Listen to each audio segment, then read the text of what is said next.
Sir భలేవారు, ఏదో పొరపాటు అయిపోయింది, ప్రాంక్ అనుకోవచ్చుగా, తొందరపాటు చర్య అని లైట్ తీసుకోవచ్చుగా. అర్థం చేసుకోండి బాస్, ప్రెషర్లో అలా చేసేశాను. విఆర్ఎస్కు అప్లై చేశానా? దరఖాస్తు పెట్టుకుంటే అంత తొందరగా ఆమోదిస్తారనుకోలేదు. ఇప్పుడు మళ్ళీ విధుల్లోకి తీసుకోండి. ఇవన్నీ ఎవరి మాటలో కాదు.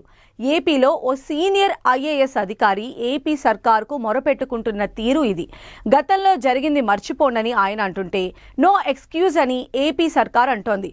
ఇప్పుడు ఎలా మరి? అంతా సర్దుకుపోతుందా? ఫైల్ రిటర్న్ తీసుకోవడం కష్టమేనా?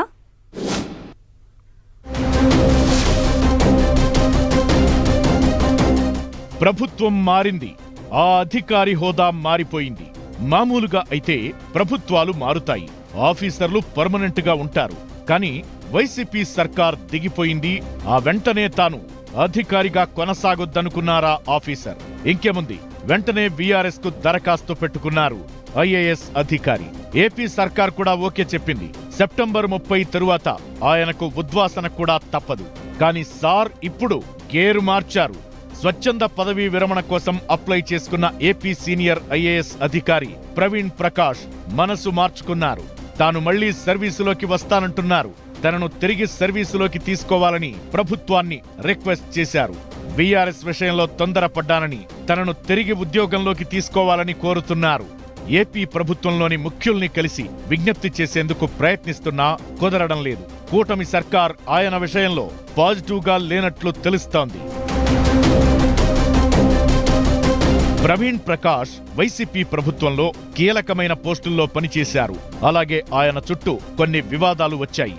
కూటమి ప్రభుత్వం అధికారంలోకి రాగానే ఆయన్ను జీఏడీకి సరెండర్ ఇచ్చేశారు. ఆ వెంటనే ఆయన విఆర్ఎస్ కు దరఖాస్తు చేసుకున్నారు. ప్రభుత్వ ప్రధాన కార్యదర్శి నీరబ్ కుమార్ ప్రసాద్ కు 3 నెలల ముందస్తు నోటీసులిస్తూ జూన్ 25న లేఖ సమర్పించారు. అయితే సెప్టెంబర్ 30తో నోటీసు గడువు ముగియనుంది.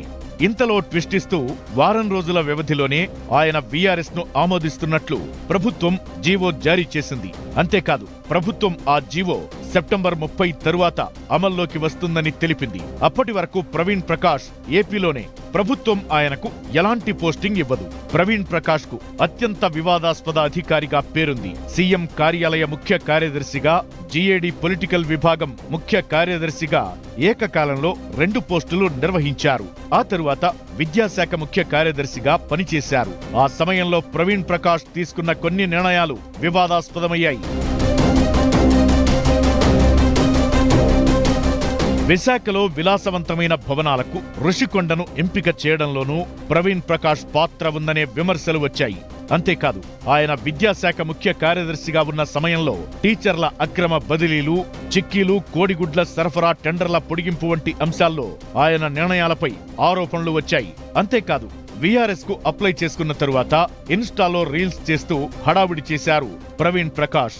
హిందీ పాటలకు హావభావాలు పలికిస్తూ రీల్స్ పోస్ట్ చేశారు.